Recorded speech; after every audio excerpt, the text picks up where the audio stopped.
Hello everyone, my name is Isidora. I'm an inclusion activist. I'm also a person with a disability, a physical disability. I am from Chile, Latin America. So in this interview, I'm going to talk in Spanish because it's the native language that we have.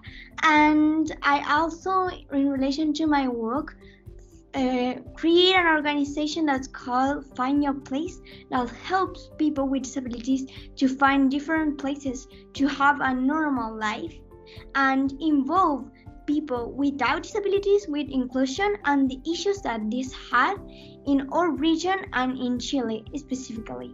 Thank you. Hello everyone. Hi Isidora. It's such a pleasure for me to be in this conversation with you. My name is Lopa. I'm the Executive Coordinator of Generation Equality and the Director of Civil Society Division at UN Women. And my work is to be able to work in partnership with activists and leaders like you so that gender equality is an all of society, all of the world agenda that ensures that all of us live to our fullest potential with our full dreams.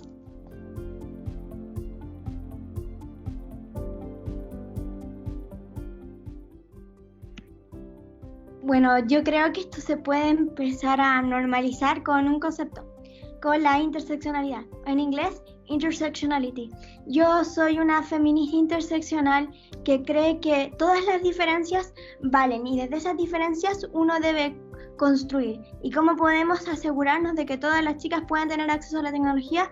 Bueno, haciendo que la tecnología y el derecho a la digitalidad y a lo que estamos viviendo esté ratificado en diferentes convenciones y por nuestros estados. Yo creo que es súper importante que se considere como un derecho humano, porque hoy día todas las cosas que estamos haciendo son netamente online.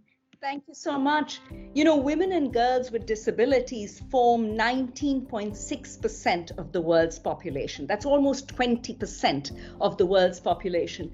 Therefore, if we do not work with women and girls with disabilities and include them as part of the agenda setting for gender equality, there is no gender equality in the world. Without 20% of the population of the world, there is no gender equality. So therefore, the representation of women and girls with disabilities from where they sit, their stories, their images, how they see their leadership and representation is crucial, including in media, in public spaces, everywhere where narratives are created, where social norms are created, where policies are created. Their presence and their role is crucial.